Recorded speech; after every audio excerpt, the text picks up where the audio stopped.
zakdoek en gooi die dan meteen in de vuilnisbak. Heb je geen zakdoek bij de hand, bedek dan zeker je neus en je mond. En nadien je handen wassen. Hè? Wie zich ziek voelt, blijft beter thuis en belt de huisarts. Ga dus niet in de wachtzaal zitten en loop niet meteen naar de spoed. En help elkaar een handje door nu vooral geen hand te geven. Meer informatie op www.info-coronavirus.be of bel 0800 14 689. Le point presse sur le coronavirus débutera à 11h. Comment éviter d'être contaminé par le coronavirus? Lavez-vous régulièrement les mains à l'eau et au savon, tant la paume que le dos, mais aussi entre les doigts. Et comptez entre 40 et 60 secondes par lavage. Toussez ou éternuez dans le pli de votre coude. Utilisez toujours des mouchoirs en papier et jetez-les dans une poubelle fermée. Si vous êtes malade...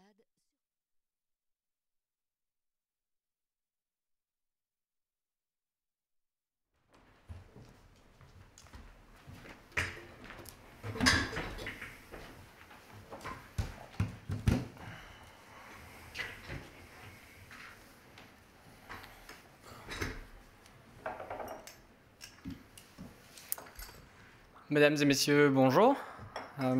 Bienvenue pour ce point de presse quotidien. J'espère que vous allez bien ce vendredi matin, que vos proches vont bien aussi, que vous prenez soin les uns des autres.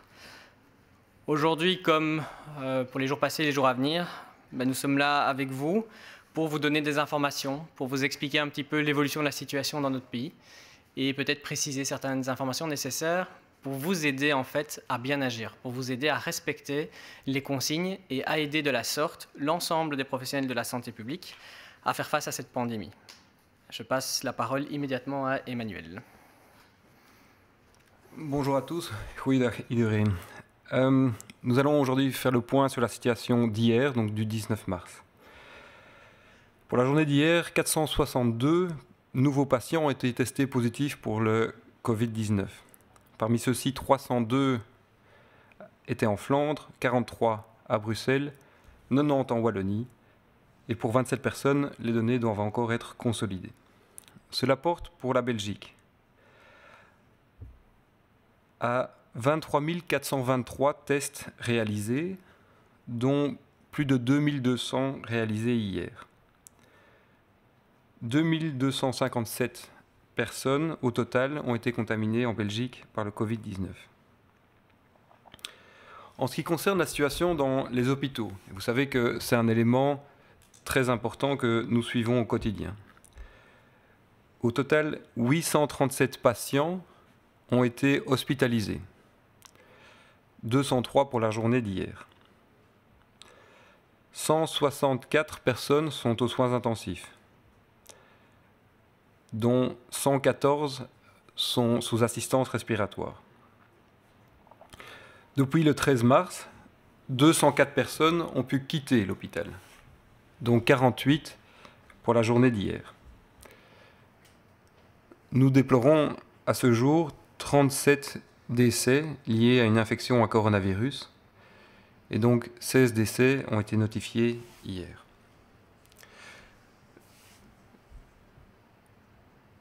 Nous voudrions rappeler que dans la grande majorité des cas, une infection à coronavirus ne mène pas à des symptômes sévères et ne nécessite pas d'hospitalisation. Et donc, comme vous savez, ce virus circule largement dans notre communauté, mais nous voudrions rappeler que dans la grande majorité des cas, des personnes qui sont aujourd'hui symptomatiques ou infectées, vous ne devrez pas nécessiter d'hospitalisation. Évidemment, les personnes qui nécessitent une hospitalisation reçoivent toute notre attention. Nous voudrions également faire un point sur les masques. Vous savez qu'il est impératif de protéger au maximum les personnes qui sont en contact avec les personnes malades.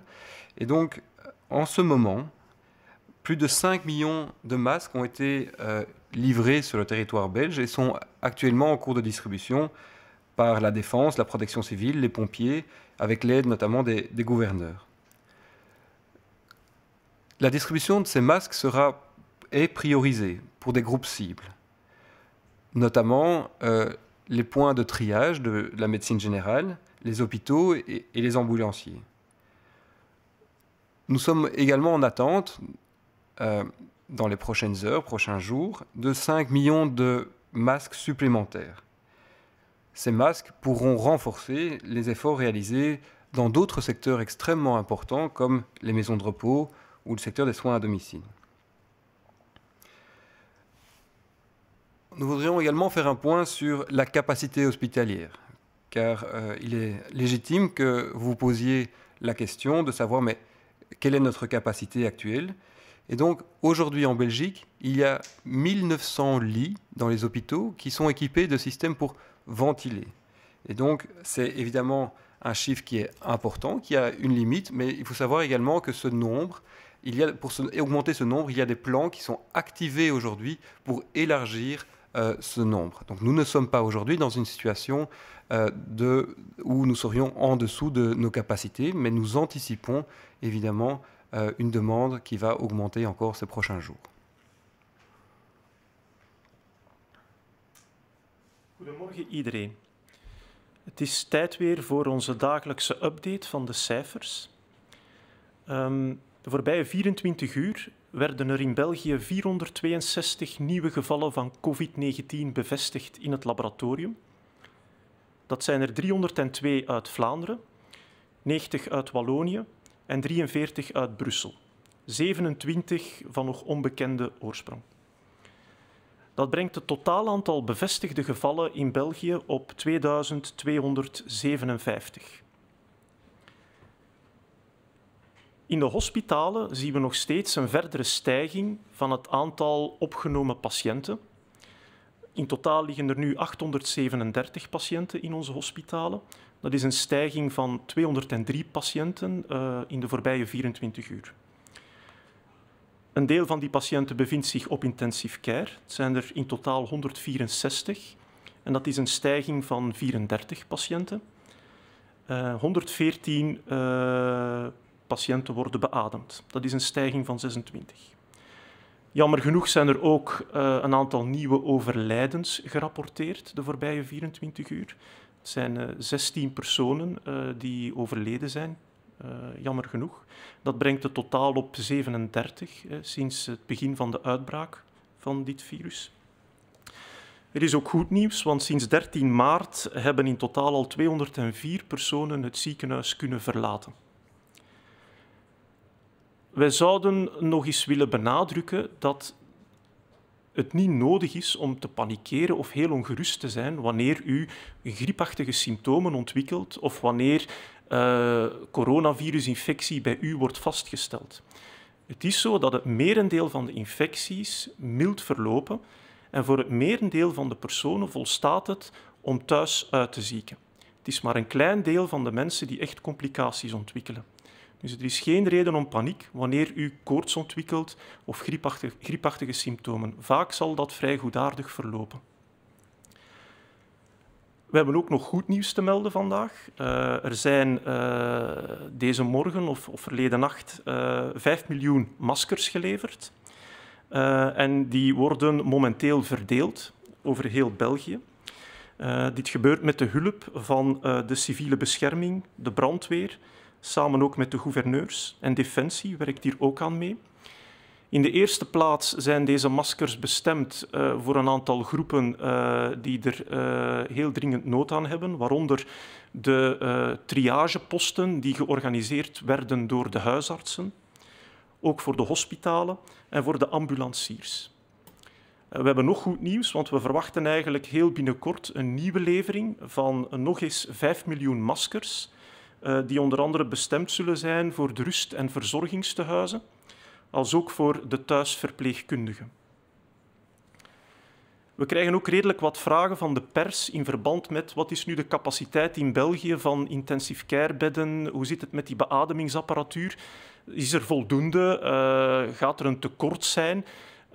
Wel, het is zo dat België op dat gebied een zekere luxe heeft, dat wij verhoudingsgewijs heel wat intensive care bedden hebben, heel wat beademingsapparatuur. Er is op dit moment, weten we, een capaciteit van ongeveer 1900 intensive care bedden met beademingsapparatuur.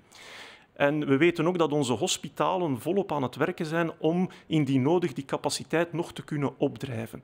Dus er is op dit moment geen tekort aan bedden. We kunnen dit nog aan. En ik denk dat met de samenwerking van de hele sector dat we deze epidemie goed onder controle zullen kunnen houden. Dank u. Alors, pour ce qui concerne l'application des mesures qui ont été décidées, vous savez que depuis maintenant 2 jours, on a des mesures renforcées qui ont été décidées et qui sont implémentées partout, dans vos communes, dans vos quartiers. On remarque, comme nous l'avons remarqué ces derniers jours, une grande compréhension de la part de chacun et une solidarité vraiment fortement marquée.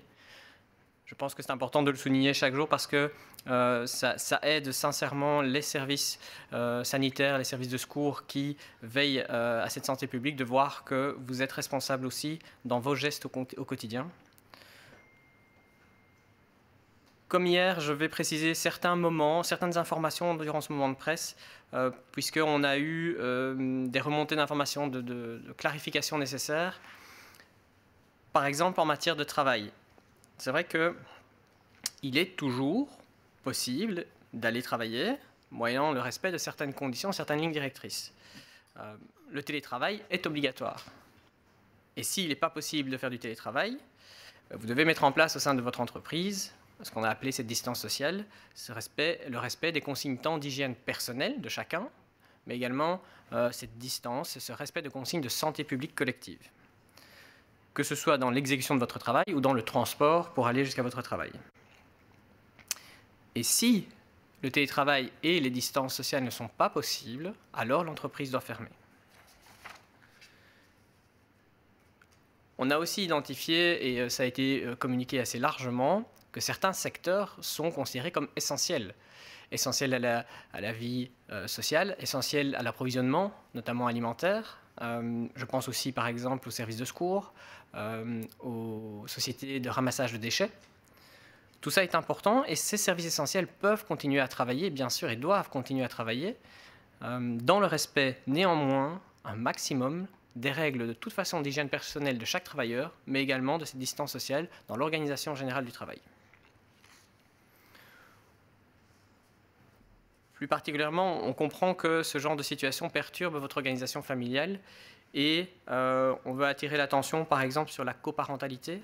Il faut un maximum respecter, évidemment, l'organisation que vous avez au niveau de vos familles. Maintenant, si un enfant, par exemple, est un peu malade ou si sous le même toit, vous avez une personne un peu malade, il est peut-être préférable de reporter, on va dire, la garde, si vous avez une garde alternée. Maintenant, tout se fait évidemment avec bienveillance, en priorité pour l'enfant. Je pense que tout le monde peut comprendre les situations un petit peu exceptionnelles. Il en va de même, évidemment, si vous avez une coparentalité qui traverse les frontières. Depuis plusieurs heures et plusieurs jours, on travaille à une information la plus pratico-pratique et la plus factuelle possible pour vous aider. Vous savez que sur le site web infocoronavirus.be, vous pouvez retrouver énormément de réponses à vos questions. Les réponses qui sont apportées, ce n'est pas un travail qui est fait à l'à peu près. C'est un travail qui prend du temps parce qu'on travaille avec toutes les autorités, que ce soit les régions ou les communautés qui sont impliquées au centre de crise avec les autorités fédérales, mais également avec les gouverneurs de province, par exemple, qui relayent aussi les informations des communes. Donc sur ce site web, vous allez avoir énormément d'informations. Prenez le temps de le lire, prenez le temps de regarder avant d'appeler le call center. Il y a énormément d'informations très pratiques et on va encore dans les prochaines heures pouvoir encore compléter ça pour vous guider, vous aussi, chez vous, dans vos quartiers, à respecter ces consignes. Je tiens à préciser aussi que sur le site web, vous allez voir qu'on a réussi à traduire un maximum d'informations dans différentes langues, que ce soit en anglais par exemple, en bulgare, en polonais, en roumain, en russe, en espagnol, en plus évidemment de nos 3 langues nationales. Et nous travaillons encore aux traductions en chinois par exemple, en albanais, en turc et d'autres. Et je tiens à remercier vraiment les services de traduction de différentes autorités qui nous ont aidés, plein d'engagement, plein de volontariat pour traduire ça et pour permettre de diffuser le plus largement possible le message. Il y a aussi 4 films qui ont été réalisés en langage des signes pour pouvoir expliquer aux personnes sourdes et malentendantes les consignes à adopter, à respecter en termes de santé publique. Ces informations sont donc disponibles en différentes langues, sous différents formats. Et on souhaite vraiment compter sur vous, sur chacun d'entre vous, sur les différentes associations au niveau local, de diffuser ces informations auprès des personnes qui sont peut-être moins familiarisées avec les nouvelles technologies, les médias sociaux, Internet, qui peut-être ne regardent pas tous les jours la télé, ou qui parlent une autre langue dans notre pays. Je pense qu'on doit tous aider chacun à pouvoir comprendre les bonnes consignes de sécurité et on a mis à disposition tout le matériel nécessaire pour que chacun d'entre vous puissiez nous aider à faire passer ce message. Je terminerai par les mêmes conseils qu'on vous donne et qui sont importants pour nous. Restez chez vous, prenez soin de vous et prenez soin des autres. Goedemorgen. Wat betreft de maatregelen. De verstrengde maatregelen zijn nu al 2 dagen in voegen. We merken dat dat er een grote bereidheid is vanuit de burgers om deze maatregelen op te volgen en dat er een enorme solidariteit is. We danken iedereen daar uitdrukkelijk voor. We beseffen dat deze ingrijpende maatregelen niet evident zijn, maar enkel door deze maatregelen rigoureus op te volgen, zullen we erin slagen om de verspreiding van het coronavirus af te remmen en tegen te gaan. Net zoals gisteren maken we van dit persmoment gebruik om een aantal maatregelen wat te verduidelijken. We krijgen heel veel terugkoppeling vanuit verschillende overheidsdiensten, vanuit de gouverneurs en vandaar dat we toch een aantal maatregelen willen verduidelijken. Eerst en vooral wat betreft het werk. Werken kan nog altijd doorgaan, mits het respecteren van een aantal duidelijke richtlijnen. Eerst en vooral is er de verplichting voor telewerk. Ik denk dat dat heel duidelijk is. Als telewerk niet mogelijk is, voor een aantal sectoren is dat immers heel moeilijk te organiseren, kan het werk nog doorgaan als de regel van social distancing, die 1,5 meter, kan gerespecteerd worden tijdens het werk, maar ook tijdens het vervoer van en naar het werk. Dus een aannemer kan nog gerust verder werken als hij die sociale distancing kan respecteren, niet enkel op de werf, maar ook tijdens het transport van en naar. Als telewerk en social distancing niet mogelijk is de onderneming verplicht om te sluiten. Uiteraard zijn er een aantal essentiële diensten. Ik denk daar bijvoorbeeld aan hulpdiensten, maar ook huisvuilophaling, mensen die werken in de distributie, die moeten blijven werken. Hier wordt maximaal ingezet op het respecteren van die social distancing, voor zover dat uiteraard mogelijk is. We begrijpen dat deze maatregelen ook een impact hebben op uw privéleven. Zo kregen we de afgelopen uren een aantal vragen voor wat betreft het co-ouderschap. We kunnen u melden dat de bestaande regels in verband met het co-ouderschap kunnen gerespecteerd worden. We vragen wel, indien het kind ziek is het toch aangeraden om het kind te houden bij de papa of de mama waar het op dat moment verblijft. Ook wat betreft co-ouderschap in verband met mensen die in de grensstreek wonen, papa woont in Nederland, mama in Nederland, kunnen die regels gerespecteerd blijven worden. De afgelopen uren is er heel hard gewerkt om de vragenlijst op de website infocoronavirus.be verder te actualiseren, te verduidelijken, aan te vullen met heel veel praktische vragen. We roepen u nogmaals op om die website en die vragenlijst te consulteren, te raadplegen, alvorens u het informatienummer belt. Dankzij de samenwerking met een aantal overheidsdiensten en een aantal organisaties zijn we erin geslaagd om die vragenlijst ook te vertalen in een aantal talen. Dat is momenteel het Bulgaars, Pools, Roemeens, Russisch en Spaans en uiteraard onze officiële landstalen. We werken verder aan een aantal andere talen, onder andere Chinees, Albanees en Turks. We danken alle organisaties die hebben meegeholpen aan de vertaling van deze vragenlijst. En we vragen aan alle organisaties die betrokken zijn om die vragenlijst maximaal te verspreiden onder de betreffende doelgroepen. Een andere oproep dat we zouden willen doen is aandacht te hebben voor mensen die misschien minder toegang hebben tot de officiële informatie. Denk daarbij aan mensen die geen toegang hebben tot internet, anderstaligen. Ga daar eens langs, uiteraard met respect voor de regels. En hoor eens hoe het met hun gaat. Leg de maatregelen uit, want enkel op die manier zullen we erin slagen om het coronavirus te verslaan. En tot slot wil ik eindigen met de gouden regel. Blijf thuis, zorg voor jezelf en zorg voor elkaar. Dank u wel.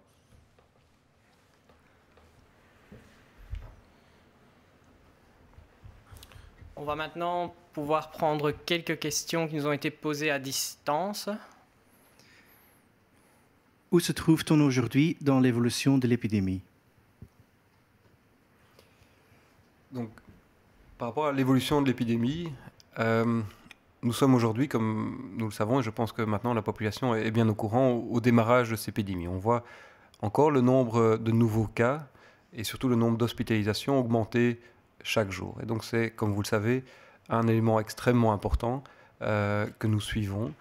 Et nous espérons que dans les jours qui viennent, les mesures très importantes que vous prenez chaque jour et qui ont été demandées par les experts et soutenues par l'ensemble de notre système, ces mesures de confinement vont aider à stabiliser ce nombre et éventuellement, et on l'espère, dans les prochains jours, prochaines semaines, commencer à avoir un impact visible. Mais nous savons que les jours qui viennent sont évidemment des jours extrêmement intenses, car le nombre de patients qui vont être admis à l'hôpital va continuer à augmenter et notre système de soins doit répondre et aussi continuer à anticiper cette demande qui va augmenter. Donc, dans cette épidémie, il faut être patient pour voir l'impact de toutes les mesures que vous prenez au quotidien, mais ce sont des mesures qui vont être efficaces.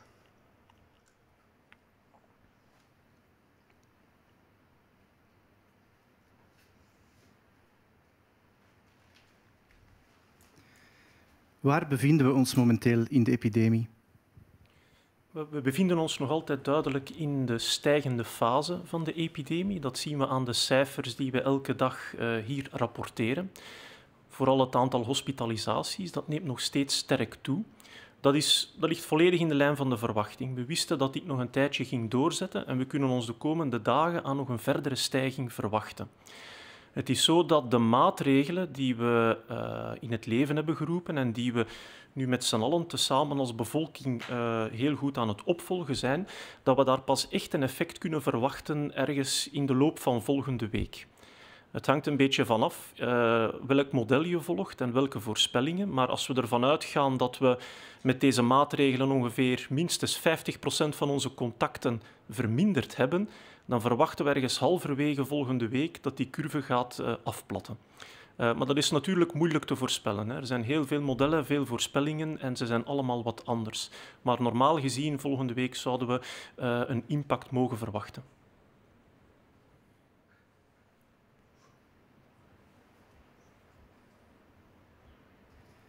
Wat vertelt de evolutie van de cijfers ons? En dan vooral het aantal doden. Is dat een sterke stijging? Hadden jullie dat verwacht? Ja, deze cijfers liggen in de lijn van de verwachting en zullen de komende dagen nog verder stijgen. Dit ligt volledig in de lijn van de verwachting. Ja.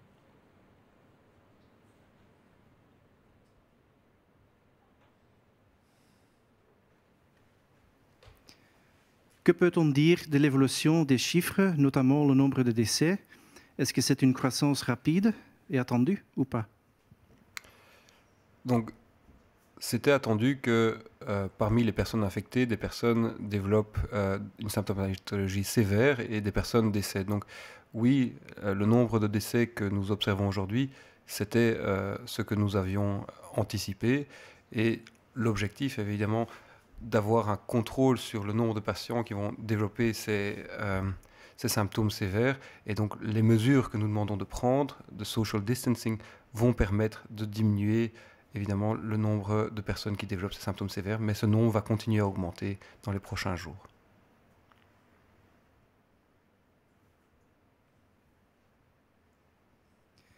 Quelle est la situation dans les hôpitaux? Combien de patients peuvent encore être hospitalisés avant d'arriver à saturation? La situation aujourd'hui dans les hôpitaux, comme on l'a dit tout à l'heure, est une situation où le nombre de patients qui sont admis, y compris admis aux soins intensifs, augmente tous les jours. Et donc, nous savons que cette situation est une situation dynamique, mais nous sommes encore bien en dessous des capacités actuelles pour prendre en charge ces patients. On l'a dit tout à l'heure, il y a une capacité en Belgique de 1900 lits d'hôpital où on peut aider les personnes à respirer si c'est nécessaire. Et donc, par rapport au nombre de personnes aujourd'hui qui nécessitent ce type de soins, nous sommes encore dans une situation sous contrôle, mais nous savons que la situation va continuer à évoluer.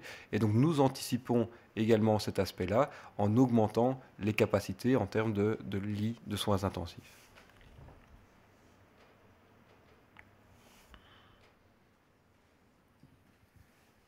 Wat is de situatie in de ziekenhuizen? Hoeveel patiënten kunnen er nog worden opgenomen voordat het ziekenhuis is verzadigd? Wel, momenteel is er nog voldoende capaciteit in de ziekenhuizen. België beschikt over een 1900-tal bedden met intensive care, met beademingsapparatuur. Daarvan zijn er nog vele beschikbaar. Het hangt wel een beetje af van ziekenhuis tot ziekenhuis. In sommige ziekenhuizen zijn er wat meer bedden bezet dan in andere. Maar daar is er een soort van verspreidingsplan voorzien, zodanig dat de ziekenhuizen elkaar helpen en de last een beetje verdeeld wordt. Maar er is op dit moment nog voldoende capaciteit. Met die 1900 bedden zitten we nog verre van onze maximumbezetting.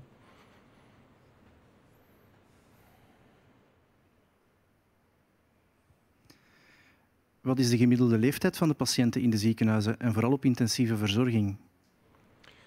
Wel, we gaan daar binnenkort meer gedetailleerde cijfers over hebben, maar van een aantal ziekenhuizen weet ik dat de gemiddelde leeftijd van die patiënten rond de 60 jaar is. Dus het gaat niet allemaal om heel oude mensen, gemiddeld rond de 60 jaar. Soms zitten er ook jonge mensen tussen, maar dat is uitzonderlijk. Maar meer gedetailleerde cijfers gaan binnenkort beschikbaar komen.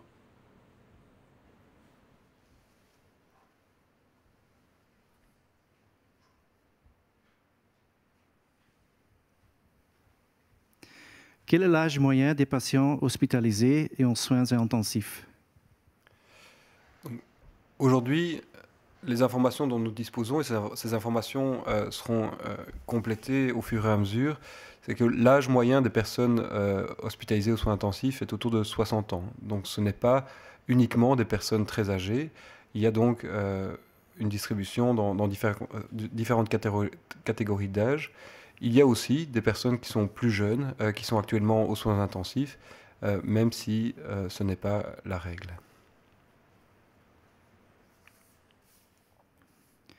De nouvelles infections ont-elles eu lieu dans des centres de soins ces derniers jours? Donc nous savons que cette infection, elle se propage de personne à personne, et y compris dans les milieux hospitaliers. C'est pour ça que nous prenons énormément de mesures dans les hôpitaux pour essayer de prévenir la transmission au sein des hôpitaux.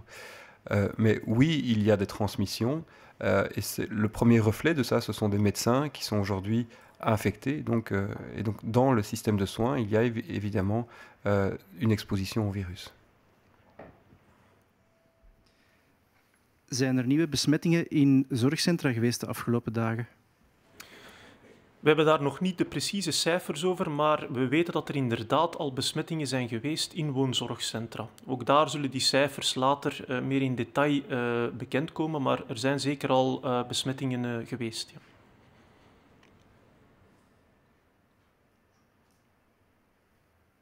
Denkt u dat de Belgen de maatregelen goed volgen? In Globo kunnen we stellen dat de maatregelen zeer goed worden opgevolgd. Links en rechts zijn er uiteraard nog een aantal overtredingen. Daar wordt ook tegen opgetreden. We moeten daar ook enig begrip voor opbrengen. De maatregelen zijn nieuw, maar we hopen wel dat vanaf dit weekend iedereen zich bewust is van deze verstrengde maatregelen en ze ook rigoureus gaat opvolgen. Maar globaal kunnen we nemen dat de mensen de maatregelen goed opvolgen. Estimez-vous que la population belge suit bien les recommandations? Alors oui, globalement, on peut dire que la majorité de la population belge suit vraiment bien les recommandations. Je pense que chacun peut le voir de sa fenêtre, dans son quartier. Maintenant, il y a des exceptions, il y a des informations qui remontent de différentes communes, de différentes zones de police. Je pense que les services de police sont là pour faire respecter les recommandations et je pense que c'est des nouvelles mesures, c'est un peu difficile pour chacun d'entre nous de les comprendre, mais maintenant, il faut arrêter de jouer avec de la créativité pour essayer d'enfreindre ce qu'on demande. Je pense que maintenant, tout le monde doit respecter ces mesures. Les quelques exceptions, à mon avis, vont se terminer dans les prochaines heures. Peut-on comparer la situation de la Belgique et celle de l'Italie? La situation aujourd'hui en Italie est une situation qui est devenue difficilement contrôlable.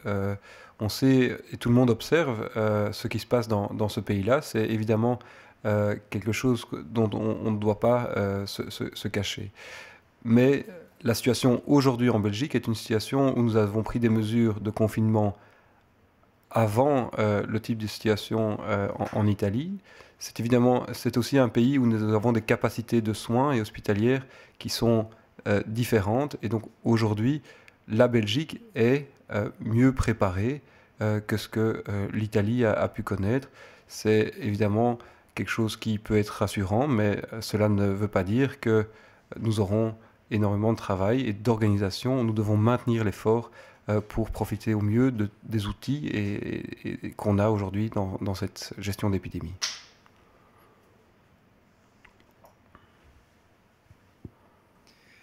Kunnen we de situatie in België vergelijken met die in Italië?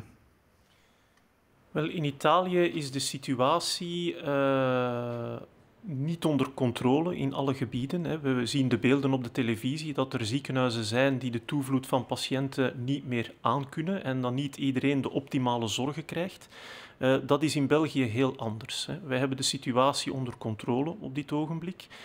Onze ziekenhuizen zijn goed voorbereid en bereiden zich nog verder voor op een mogelijke verderstijging van het aantal patiënten. Een verschil met Italië is dat wij de luxe gehad hebben om vroeger te kunnen ingrijpen. We waren gewaarschuwd van wat er gebeurde in Italië. Dus onze maatregelen zijn een stuk vroeger tijdens de epidemie in het leven geroepen, waardoor we een grotere impact kunnen hebben op het verdere verloop van de epidemie. Dus in die zin is de situatie verschillend en zijn we beter voorbereid. Zijn de effecten van de maatregelen die nu al een week gelden al zichtbaar? Wel, we gaan ze pas echt kunnen meten of kunnen observeren volgende week. Ik vermoed dat, hadden we de maatregelen niet ingeroepen, dat we nu waarschijnlijk al grotere cijfers zouden gehad hebben. Dus ik denk dat er zeker al een impact is. Maar om echt een impact op de curve te zien, moeten we nog wachten tot volgende week.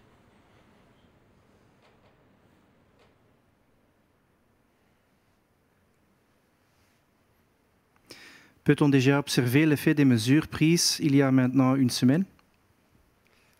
Les mesures mises en application il y a une semaine ont inévitablement eu un impact immédiat en termes de transmission du virus dans la communauté.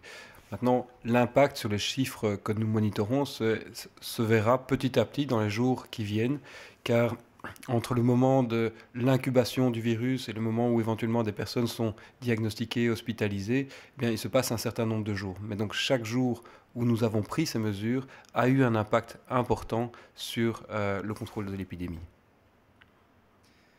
Apparemment, de nombreux Néerlandais et Français viennent encore en Belgique pour passer un week-end à la mer ou dans les Ardennes. Est-ce autorisé? Alors on va être très clair là-dessus, comme on l'a communiqué déjà précédemment. Tous les déplacements non essentiels sont interdits. On vous a expliqué qu'il est important de rester chez soi.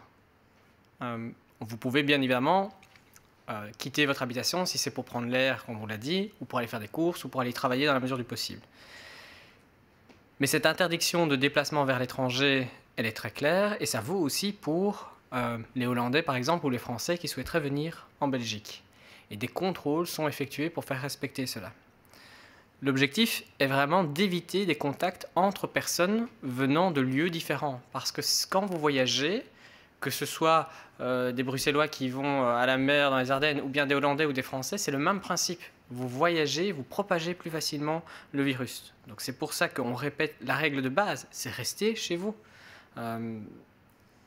Précision aussi, il a été décidé que les centres de vacances, les maisons de vacances, les bed and breakfast, les gîtes, tout cela serait fermé également. Et ça reste dans la même idée. Ce n'est pas le moment d'aller prendre des congés, d'aller à la mer ou d'aller dans les Ardennes pour ceux qui veulent changer d'air. Restez chez vous, c'est la meilleure chose que vous puissiez faire.